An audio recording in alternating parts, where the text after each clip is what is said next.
adduunyadu waa imtixaan, waa dhibaato iyo murugo badan tahay. dadku isku si uma soo wajahdo, waxayna qof walba ku qaabishaa waji gooniya. dadka qaar baa farxad iyo reen ku qaata waqtigooda inta badan, halka kuwa badan la ay la nool yihiin murugo, ciil, urkutaallo iyo caro aan dhammaad lahayn. qisadan waa qiso dhab ah oo ka dhacday Soomaaliya, gaar ahaan gobolka Baay ee degmadiisa Bardaale. waa qiso xanuun badan oo aan uga magac daray ilaan jecelku waa loo dhintaa. haddaba dhegaystayaal, si fiican u dhuuxa qisadan xanuunka badan iyo sida ay wax u dhaceen. aadan yare waxa uu ka mid ahaa ardayda wax ka barata dugsiga Amuurta ee degmada Bardaale, waxaana maalimaha ka mid ah uu bartay gabar lagu magacaabo Hawluul oo iyaduna ka mid ahayd gabdhaha wax ka barta dugsigaasi, isla markaana dhigata fasalka ama galaaska aadan yare uu dhigto. Hawluul iyo aadan yare barashadooda kadib waxaa ka dhex abuurmay jecel haddaaf ah oo midba midka kale u qaado, ilaa iyo dhammaan laga ogaado iskuulka, macallimiintana ay ka war helaan xanta jecelka lamaanahan. waxaana ay noqdeen kuwa iyagu si gooni isku tixgeliya, markastana wada jecel ay waqtigooda iskula qaataan. waxaana aashaqa midba midka kale u qaaday uu gaaray in haddii aysan isla joogin ay iska maqlaan telefoonka. nin adduunyo joogow, maxaa aragti ku laaban? aadan yare iyo Hawluul waxay noqdeen laba aad isu jecel oo aan kala maarmin. waqti kasta way isu imaan jireen, waxayna ka sheekaysan jireen mustaqbalkooda, waxaana midba midka kale u ballan qaaday in nolosha isaga la wadaagi doono.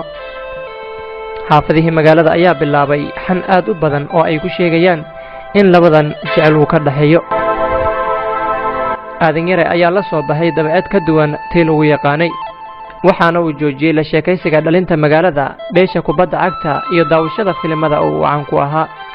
bulshada magaalada ayaa waxay bilaabeen inay su'aalo iska weydiiyaan waxa ka dhaxeeya labadan arday. dadka qaar ka mid ah waxay bilaabeen inay kala fogeeyaan lamaanahan isdoortay ilaan jecel haasid ma waaye. gabdhaha ku nool degmada Bardaale qaar ka mid ah ayaa waxay bilaabeen inay gabadhii Hawluul ahayd ay uga sheekeeyaan sheekooyin khiyaali ah, taas oo ay ku doonayaan inay kala fogeeyaan lamaanahan isdoortay. hase ahaatee, Hawluul ayaa ahayd gabar Ilaahay aqli ku manaystay, mana qaadan jirin hadallada ay uga sheekeeyaan gabdhaha saaxiibadeeda ah. xataa waxaa dhacday inay ku kala go'aan qaar ka mid ah gabdhaha saaxiibadeeda sheekooyinkaas daraaddooda, waxaana mar walba is-xasuusin jireen inay leeyihiin adow lidku ah xiriirka wanaagsan ee labadooda u dhaxeeya. jecelkooda maalinba maalintii ka dambaysa way sii hoogaysanayay, xeer wuxuu gaaray inay iskaga baxaan halkii jecelkooda uu ka abuurmay, halkaasi oo ahayd iskuulka Amuurta. gabadhii Hawluul ahayd ayaa gashay nolol ka duwan tii hore, jecelkii ayaa ka tanbadiyey, waxayna la soo baxday dabeecad gooni ah oo ay ka mid tahay cunug yari, hurdo la'aan, taas oo reerkoodii su'aalo badan ay iska weydiiyeen. waxaana reerkooda ay ku wareereen xanuunka gabadhooda uu hayo waxa uu yahay. reerka Hawluul ayaa hore waxa u maqli jireen in gabadhoodii uu jecel hayo, welibana ay jeceshahay wiilka aadan yare ah, laakiinse waxay u haysteen waxba kama jiraan ah.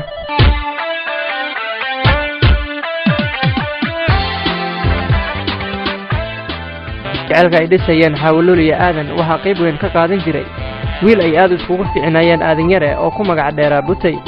waxaana maalimaha ka mid ah uu Butay kula taliyay saaxiibkiisa aadan yare inuu doonto gabadha Hawluul.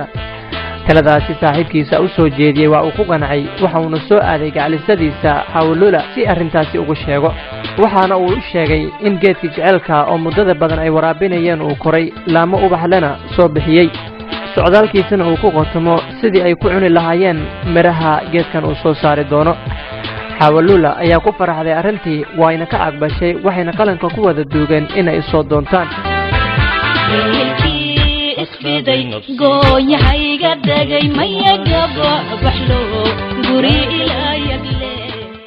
farxad, dhonkasho, eegmo jecel ayay ku kala tageen aadan yare iyo Hawluul. aadan ayaa arrintii ku wargeliyey reerkooda, laakiin kuma taageerin arrintaasi. aadan ayaa bilaabay walbahaar iyo oohin fara badan oo beddeshay muuqaalkiisa.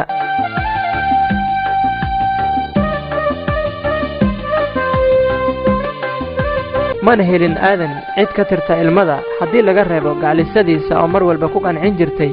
in isaga mooye cid kale nolosha la wadaagi doonin.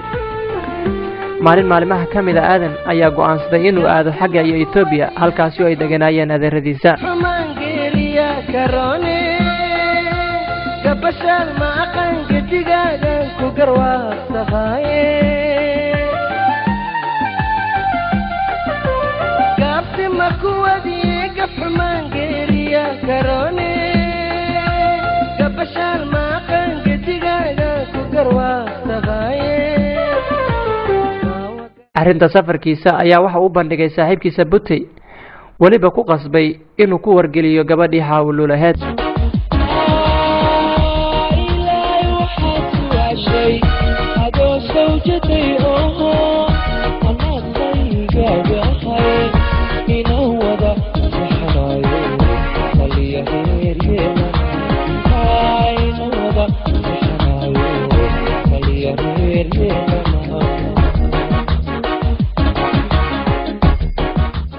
aadan ayaa safarkiisa guda galay isagoo gacalisadiisa ku wargelin hadii laga reebo u bandhigida safarkiisa saaxiibkiisa Butey Hawlul ayaa weyday gacaliyaheeda aadan yare oo ahaa nuurka kaliya ay wax ku aragto iyo midka kaliya ay adduunka ka weheshato wareer iyo walbahaar ayaa la soo darisay oo hin ayaa hindheeda la casaadeen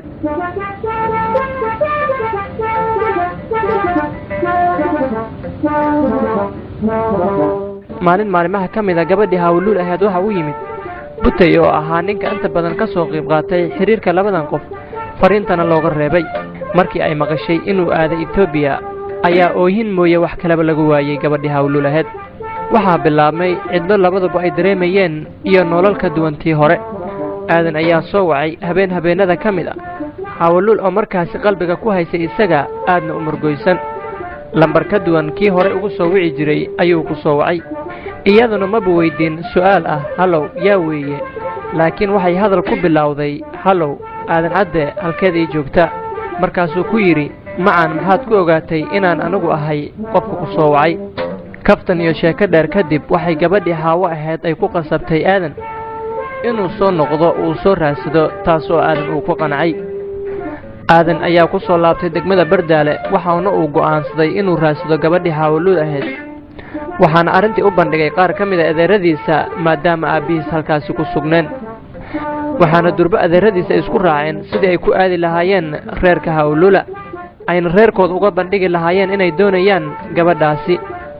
adeeradii ayaa waxay aadeen gurigii Hawlul reerkoodii waxayna u bandhigeen arintii balse waxa loo sheegay in gabadhii mar hore la soo doontay lana siiyay qofkii soo doontay aadan yare adeeradiisi ayaa iska soo laabtay iyagoo tala gacan ku hayn waxayna ugu imaadeen hotel kamid ah hoteelada ku yaala degmada Bardaale waxayna u sheegeen in gabadhii la soo doontay oo qofkii soo doontayna la siiyay aadan ayaa arintii fajac iyo yaab la noqotay wuxuuna wacay gabadhii Hawlul ahayd waxaana u sheegay arintii Hawlul ayaa hadal laga waayay oo hin mooye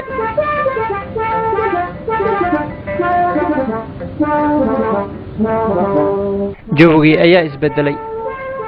farxadii ay wada haysteen ayaa waxay u bedeleen murugo aadan ayaa hadal ka soo bixi waayay mar labaad ayuu ku noqday adeeradiisa ayaa waxay ugu jawaabeen kelmad ah waad waalan tahay quraan saar ayaad u baahan tahay walwal iyo walbahaar badan kadib Hawlul reerkoodii waxay ogaadeen in wiilka aadan yare ah iyo gabadhan uu xiriir jecel u ka dhaxeeyo si arintaas loo soo gabagabeeyo waxay ku qasbeen in ninkii si degdeg ah u soo orooso maalin maalimaha kamid ah ninkii la siiyay Hawlul ayaa si dhaqso leh u soo oroosay gabadhii Hawlul ahayd iyadoo aan ogoleen ayaa agal la geeyay maalin maalimaha kamid ah ayaa aadan wuxuu ka warhelay in gabadhii la oroosay aadan ayaa geeri ku sigtay 10 maalin oo xanuun ah oo uu jiifay gurigii hooyadiisa wuxuu go'aansaday inuu iskaga soo tago degmada Bardaale aadan ayaa waxa hadda ku nool yahay magaalada Garowe caasimada dawladda Puntland dhageysto haddii aad xanuun dareentay ogsoonow inaad tahay qof bani aadan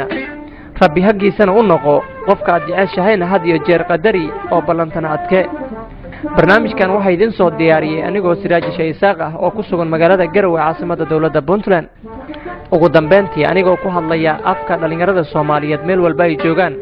waxaan waalidiinta Soomaaliyeed aan ka codsanayaa inay tixgeliyaan jecelka aruurtooda ay sameynayaan